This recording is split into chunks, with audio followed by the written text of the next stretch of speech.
une artiste qui embellit les trottoirs, c'est-à-dire des petites fissures, et elle y crée des mosaïques. C'est très original. Ouais, faire du beau avec ce qui est un petit peu moins beau, Oui. j'ai envie de dire, en bon québécois, les craques de trottoir, je Oui. dirais ça comme ça. C'est Laurence Petit, c'est une mosaïste qui a intégré depuis peu plusieurs mosaïques sur les plaines d'Abraham. Si vous avez eu l'occasion d'y aller dernièrement, par exemple au Festival d'été de Québec, hein, souvent, Oui. peut-être que vous les avez vus. Alors, si vous ne les avez pas vus, je vous invite à les découvrir.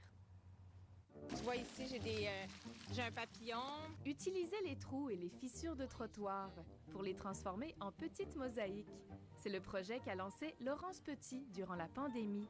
On la surnomme la fée des trottoirs. J'ai été inspirée par un MMM, un artiste qui fait ça à Lyon, en France.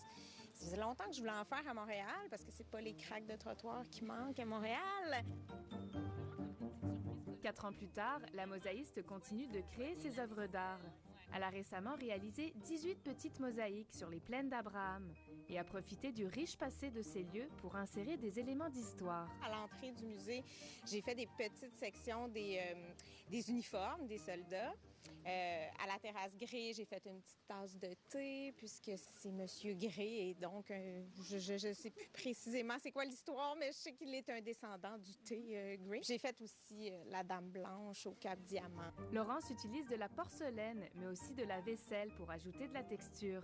Les pièces sont coulées dans du ciment pour bien résister aux hivers québécois. Moi, j'aime bien croire que je mets un peu de poésie dans le bitume et un peu de folie, un petit brin de folie. Tu sais, ça surprend, tu t'attends pas à ça, c'est très coloré. Je pense que ça met de bonne humeur. Sinon, mon rêve, c'est que la fée prenne son envol un peu partout au Québec, mais aussi ailleurs. J'aimerais ça aller faire des festivals d'art de rue un peu partout. Les mosaïques sont intégrées dans 5 lieux distincts, entre la terrasse Gré et le Cap Diamant.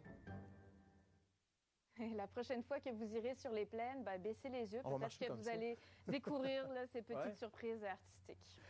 Les gens qui aiment les jeux d'évasion, et c'est de plus en plus populaire, vont être servis par ce nouveau parcours dans le Vieux-Québec. Oui, c'est une nouvelle activité qui est proposée par les Fêtes de la Nouvelle-France, un parcours à énigmes. Alors, ça se passe dans différents lieux clés. À l'époque de la Nouvelle-France, le départ se fait à l'îlot des Palais, qui est le site de l'ancien palais des intendants. Et vous avez un sac à dos. Dans ce sac à dos, il y a des objets qui vont pouvoir vraiment vous aider à faire cette énigme, dont des vrais artefacts d'époque. On écoute le directeur de l'îlot des Palais. On a mis dans le jeu d'évasion des vrais artefacts, donc des tessons de céramique qui ont été trouvés sur le site de l'îlot des Palais, des ossements, des noyaux de pêche carbonisés qui datent effectivement de l'époque de la Nouvelle-France et de l'incendie du palais de l'Intendant. Donc, le parcours est disponible jusqu'au 31 octobre. Nouvelle activité, il y a 2 types de parcours, un qui est moins long, un petit peu plus long. Et le sac à dos, c'est 50 $, mais il y a jusqu'à 6 joueurs qui peuvent se partager le sac à dos. Donc, une belle activité à faire, autant pour les gens de Québec, mais aussi bien sûr pour les touristes. Merci Alicia. Merci, bonne soirée.